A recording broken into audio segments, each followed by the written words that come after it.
अब तुम सीरियस हो रही हो। खैर छोड़ो। चित्रा, एक बात मेरी समझ में नहीं आ रही। मैं खुद एक साइकोलॉजी का प्रोफेसर हूं। लोगों का माइंड स्टडी करना मेरी स्पेशलिटी है।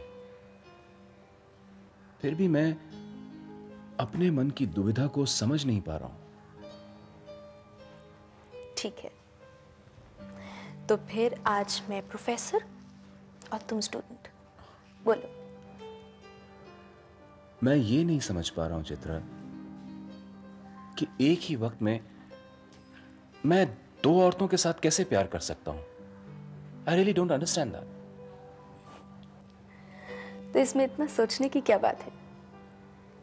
प्यार तो चीज ही ऐसी है, जितना बांटेंगे उतना बढ़ेगा।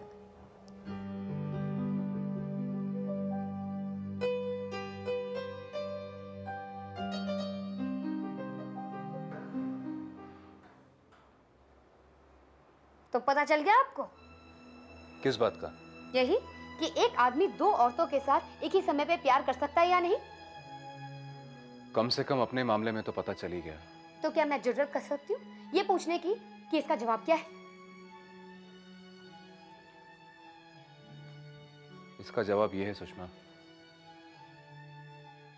इतने सालों के रिश्ते के बाद भी मैं सुधा की इज्जत करता हूं और चित्रा से प्यार करता था। सुधा का स्ट्रांग होना, स्ट्रिक्ट होना मुझे अच्छा लगता है। हर सिचुएशन में उसका फर्म रहना मुझे इंप्रेस करता है। लेकिन यही बात शायद मैं उसके बारे में डिसलाइक भी करता हूं। एक मिनट जीजा जी, मैं एक ऑर्डिनरी स्टूडेंट रह चुकी हूँ, इसीलिए आप इसे आसानी से एक्सप्लेन करेंगे तो ज्यादा अच्छा रहेगा। अगर दीदी में वो सब गुण थी जो आपकी बीवी में होनी चाहिए तो फिर प्रॉब्लम क्या है? फिर चित्रा कहां से टपकी? सुषमा, मैं चाहता हूं कि ये सारे गुण मेरी पत्नी में हों, लेकिन चित्रा एक बहुत ही सामान्य लड़की थी। अपनी जिंदगी अपने अंदाज से जीती थी वो। और सुधा कभी भी सामान्य नहीं रही। उसका स्ट्रिक्टनेस, उसका डिसिप्लिन मुझे वो अनुभव कभी नहीं दे पाया जो चित्रा देती थी। एक पति हमेशा अपनी पत्नी को इक्वल टर्म्स पर नहीं चाहता है। वो चाहता है कि छोटी छोटी बातों को वो एंजॉय करना सीखे, कभी कभी गलती ना होने के बावजूद भी उन्हें स्वीकार करे। मगर ये सब I don't know how to explain it to you.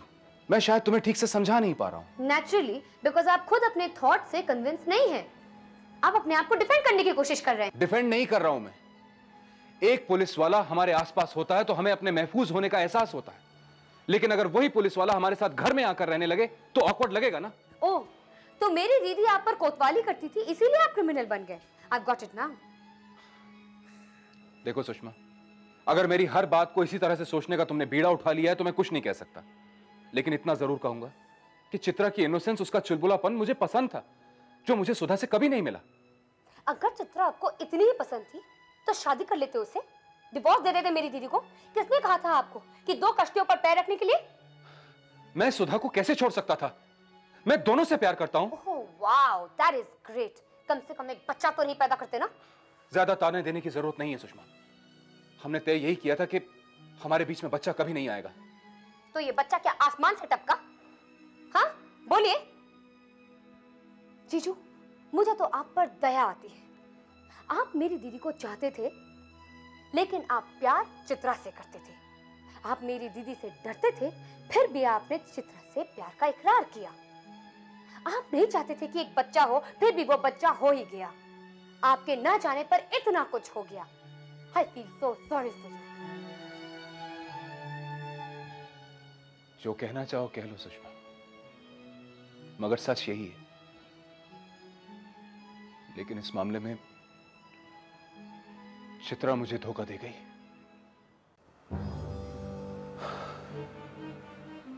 Sushma, मैंने तुम्हें सब कुछ साफ साफ बता दिया है। अब तुम ये बताओ कि तुम क्या करना चाहती हो।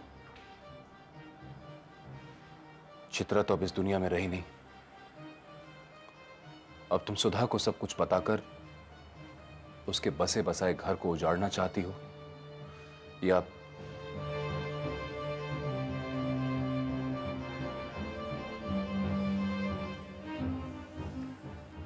जीजा जी, सबसे पहली बात तो ये है कि मैं आपके बातों से कन्विंस नहीं हूँ, क्योंकि मुझे लगता है कि आपने फैक्ट्स को ट्विस्ट किया है अपने कन्वीनियंस के लिए, अपने आप को डिफेंड करने के लिए।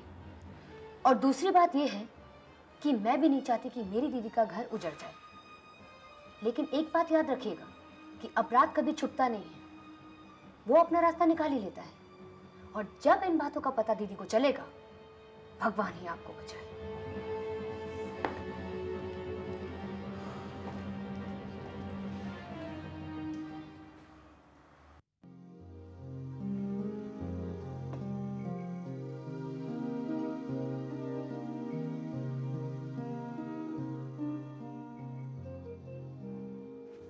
अरे बुआ, ये तुम क्या कर रही हो? सब छोड़ दो, वरना हॉस्पिटल जाने में देर हो जाएगी। अभी तो 1 बज रहा है। आप सब लोगों को खाना खिला कर ही जाऊंगी मैं। एक दिन खाना नहीं लगाओगी तो हम खाना नहीं खाएंगे क्या? और फिर शरद भी तो अभी तक नहीं आए हैं, इसलिए तुम कब खिलाओगी और कब जाओगी? मैंने धीमी आंच पर कढ़ी रखी है। 2 दिन से बच्चियां कह रही कढ़ी बनाने के लिए। हाँ बुआ, हॉस्पिटल हमारा घर नहीं है कि जब मन में आए चले आए। वहाँ कुछ नियम कानून होते हैं ना। हाँ मालूम है, अभी 10 मिनट में बन जाएगी। आप सब लोगों को खिला कर ही जाऊंगी, तब तक प्रोफेसर साहब भी आ जाएंगे। शरद के आने का कोई भरोसा है बुआ? और फिर मुझे अभी बिल्कुल भूख नहीं है और बच्चे कमरे में होमवर्क कर रहे हैं, तुम जाओ। सच कहूँ सुधा, मुझे भी अस्पताल जाने को बिल्कुल मन नहीं कर रहा। उस बच्चे को देखती हूँ तो बड़ा अजीब सा लगता है। वैसे वो रात भर ठीक से तो रहती है? हाँ सोती है, लेकिन जब रोती है ऐसे जोर से रोती है, इतनी बिलखती है। क्यों, नर्स उसे ठीक से दूध नहीं पिलाती है? हाँ पिलाती है ना, लेकिन बोतल के दूध की माँ के दूध से क्या बराबरी। नन्हे से बच्चे तो 24 घंटे अपनी माँ की छाती से लगे रहते हैं। मुझे तो इस बच्चे की बड़ी दया आती है। सचमुच ऐसे बच्चे बड़े अभागे होते हैं, जिनके पैदा होते ही उनके माँ बाप गुजर जाते हैं। अब मेरे गोपाल को ही ले लो। बुआ, बुआ होनी को कोई टाल सकता है क्या? देखो, मौत पर ही इंसान का वश नहीं चलता है, बस वो यही भगवान के आगे हार जाता है। मैं तो भूल ही गई, कड़ी उबल गई होगी। कड़ी को मैं देख लूंगी, तुम जल्दी खाना खाओ और जाओ। देखो ये अलग किस्म की कड़ी है, तुम्हें मालूम नहीं है, मुझे देखने दो। अच्छा, जल्दी देख लो। हाँ और फिर तैयार हो जाओ, मैं तुम्हारे लिए खाना परोस देती हूँ। अरे मैं परोस दूंगी ना सुधा। नहीं नहीं, हो गया है। तुम जल्दी तैयार होकर आओ और हम सब शरद के साथ खाएंगे। लो शरद बाबू, बिस्किट तो खाओ।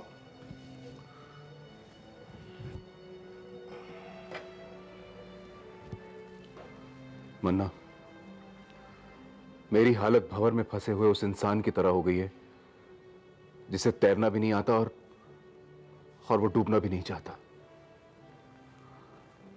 मैं इस भंवर से बाहर निकलना चाहता हूं, फिर से जीना चाहता हूं मन्ना। मैं देखो शरद बाबू, बुरा मत मानना, अपन बहुत दिनों से तुमको कुछ बोलना चाहता था। वो क्या है कि अपने को अपनी लाइफ का एक्सपीरियंस जो है ना अपने गैरेज से मिलता है, बहुत सिमिलर है दोनों। जैसे गैरेज में अपन गाड़ी को रिपेयर करते हैं ना, ऐसा बहुत से लोग लाइफ में अपने रिलेशंस को रिपेयर करने की कोशिश करता है, लेकिन जब नहीं कर पाता है ना तो वो। देखो मन्ना, मैं पहले से ही बहुत परेशान हूं, ऐसी बातें करके मुझे और परेशान मत करो प्लीज। मैं चलता हूं। अरे रुको रुको मैन, रुको। कौन वेट कर रहा है तुम्हारा? वो बच्ची या सुधा? तुम ऐसा क्यों कह रहे हो? सही तो बोल रहा है अपन। तुम जाने का इतना जल्दी कर रहा है जैसे वो बच्ची रो के तुम्हारा वेट कर रही होगी। वो तो सुधा वेट कर रही होगी कि इस बच्ची का बाप कब आए और मैं रोती हुई बच्ची को उसके हवाले करूं।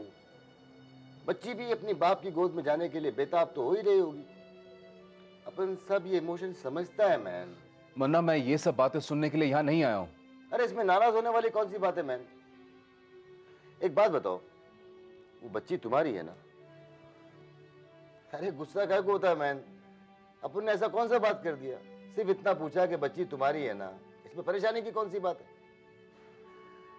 शरद बाबू, अपन तुमको पहले ही बोला था कि 2 गाड़ी में सवारी करोगे तो एक्सीडेंट तो होगा ही होगा। अपन ने जब से होश संभाला ना मैन, 2 ही काम किया है। एक तो गैरेज के अंदर वो लोखंड के डब्बे से दिलो जान से प्यार किया, और दूसरा कभी कहीं कुछ प्रॉब्लम दिखाई दिया, किसी का नट बोल्ट स्क्रू ढीला होता हुआ दिखाई दिया तो मारा हथौड़ा। और तुम्हारे मामले में भी अपने को रिपेयरिंग का बहुत जॉब दिखता है मैन। मन्ना, किसी को ताने देना बहुत आसान काम है, लेकिन जब इंसान पर खुद पर बीतती है ना, तो होश और हवास गुम हो जाते हैं और उसे पता भी नहीं चलता। आई एम सॉरी टू से प्रोफेसर, लेकिन शायद तुम ये बात इसलिए कर रहे हो कि तुम जानते नहीं हो मन्ना चीज क्या है। जहां तक मुसीबतों का सवाल है ना, अपन मुसीबत से कभी डर के भागा नहीं, हमेशा उसका सामना किया, अपने सर पे ले लिया मुसीबत को और उसका परमानेंट सॉल्यूशन भी निकाला। एक एग्जाम्पल हमारे घर में मौजूद है, तुम्हारी भाभी। लेकिन मन्ना, मैं देखो प्रोफेसर, मुसीबत से भागने से कुछ नहीं होने वाला जैसे तुम भाग रहा है। मेरी शादी की हिस्ट्री तो तुमको मालूम है ना, it was just an accident, लेकिन मैंने उसको एक्सेप्ट किया, लॉयल्टी के साथ में आज तक निभा रहा हूं मैं। अरे ऐसे जीने का मजा ही कुछ और है यार। I don't believe in managed life. अपनी कन्वीनियंस के हिसाब से लाइफ को मैनेज करके तो कोई भी जी सकता है। तुमने चित्रा से प्यार किया, उससे क्लोज रिलेशंस बढ़ाए, तुमने उसको प्रेग्नेंट कर दिया, फिर इस बच्ची को एक्सेप्ट करने में क्या प्रॉब्लम है? क्या तुम चाहते हो कि जिंदगी भर बाप के होते हुए बच्ची अनाथ की जिंदगी गुजारे? शरद बाबू, तुमने चित्रा से प्यार किया था, कोई चोरी नहीं की थी। कर लो उस बच्ची को एक्सेप्ट, उठाओ उसको, ले जाओ अपने घर पे और दो उसके बाप का नाम उसको। और जहां तक सुधा का सवाल है, तो सुधा तो क्या, दुनिया की कोई भी पत्नी इस बात को जल्दी से एक्सेप्ट नहीं करेगी। But after all she is your wife and she loves you a lot. और मोहब्बत में सेक्रीफाइस तो होता ही है man. She might forgive you, शायद वो तुमको माफ कर दे।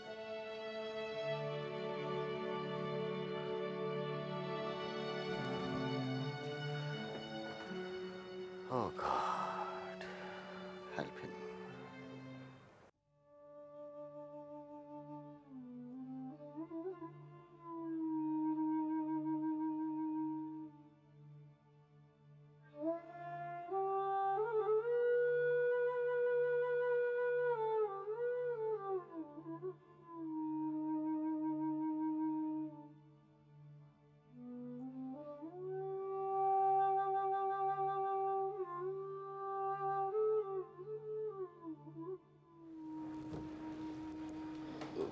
सुधा, चाय पियोगी?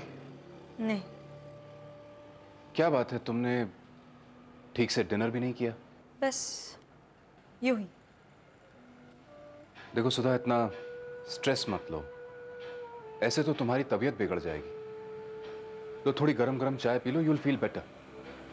नहीं शरद, मुझे बिल्कुल भी मूड नहीं है। तुम पियो। बच्चे अपने कमरे में सोने चले गए? हाँ, बस अभी अभी सुला कर आ रहा हूं। तुम्हें अपसेट देखकर अनुष्का भी बहुत अपसेट हो जाती है। सुधा प्लीज, बच्चों के सामने हंसती बोलती रहा करो। शरद, माँ बाप अपने बच्चों का कितना ख्याल रखते हैं, और ये एक बेचारी नन्ही सी जान है जिसे देखने वाला कोई नहीं। शरद, मेरे दिमाग में एक बात आई है। क्या? हमें इस बच्चे के पिता को ढूंढना पड़ेगा।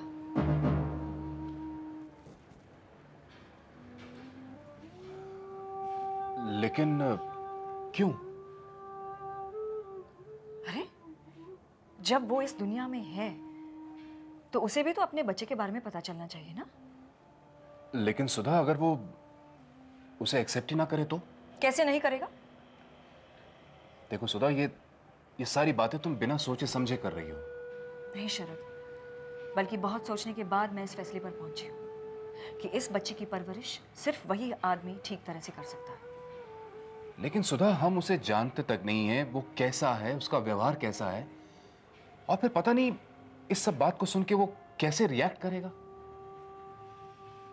शरद, मैं उस आदमी को जानती हूँ। क्या?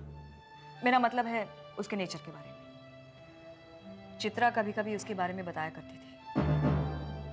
क्या बताती थी? वो कहती थी कि वो एक बहुत ही गंभीर और सुलझा हुआ इंसान है। लेकिन सुधा, इसका ये मतलब हरगिज नहीं है कि कोई अनजान आदमी उसके सामने एक बच्चा लेकर जाए और कहे कि ये तुम्हारा बच्चा है और वो उसे एक्सेप्ट कर ले। हाँ, अगर वो चित्रा का लीगल हस्बैंड होता तो फिर भी सोचा जा सकता था। शरद, अगर चित्रा के कहने के मुताबिक वो एक इतना गंभीर, सुलझा हुआ और अंडरस्टैंडिंग आदमी है, तो शायद अपनी नन्ही सी बच्ची को देखकर वो बदल जाए। सुधा, तुम बच्ची को लेकर बहुत इमोशनल हो रही हो, इसलिए तुम्हें समझ में नहीं आ रहा है तुम क्या कह रही हो। शरद, मैं एक माँ हूं और मैं बिल्कुल बर्दाश्त नहीं कर सकती हूँ कि एक बच्चा अनाथालय में पले, और वो भी एक लड़की। इसलिए हमें पूरी कोशिश करनी चाहिए उस आदमी को ढूंढने की। लेकिन सुधा, ये आसान बात नहीं है। हमें उसका नाम तक नहीं मालूम, हम ये नहीं जानते किस शहर में रहता है, क्या करता है। लेकिन जहां चाह होती है वहां राह निकल ही आती है। अगर हम अपनी तरफ से पूरी कोशिश करेंगे तो कोई ना कोई रास्ता जरूर निकल आएगा। शरद, तुम समझते क्यों नहीं हो कि अगर उस बच्ची को अपना बाप मिल जाएगा तो उसकी जिंदगी के लिए इससे अच्छा और कुछ नहीं हो सकता है। Try to understand. और फिर मेरी एक बहुत बड़ी जिम्मेदारी पूरी हो जाएगी। क्यों? तुम मेरी बात से सहमत नहीं हो? सुधा, मुझे तुम्हारी बातें प्रैक्टिकल नहीं लग रही हैं। वैसे एक बात तो बार बार मेरे दिमाग में आती रहती है शरद। चित्रा भले ही उसकी जितनी तारीफ करती थी, मेरी नजरों में तो वो एक बिल्कुल गिरा हुआ इंसान है। दो औरतों के साथ एक साथ खिलवाड़ कर रहा था। एक तरफ से अपनी पत्नी को धोखा दे रहा था और दूसरी तरफ चित्रा के साथ ऐसा किया। इसलिए मैं हरगिज नहीं चाहती हूं कि वो अपनी इस जिम्मेदारी से बच पाए। शरद, कल ही से हम उसके बारे में पता लगाना शुरू करेंगे। ओके? अच्छा ठीक है, तुम इस वक्त सो जाओ, मैं भी बहुत थकान महसूस कर रहा हूँ।